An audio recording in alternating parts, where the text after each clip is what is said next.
I'll show you how you can switch language on the H&M app. Now from the app here, you want to go to the search bar down here. Now on the search bar down here, tap on app settings. Now on app settings, there is a very obvious language thing here. Just tap on that.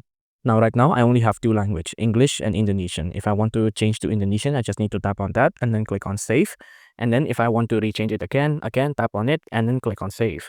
Now, if you want other regions or other language, it will depend on your region. So right now, my region is Indonesia. If I want to switch on Thailand, I can click on save and then click on OK. Now, once I change on this region, there will be new languages available, of course.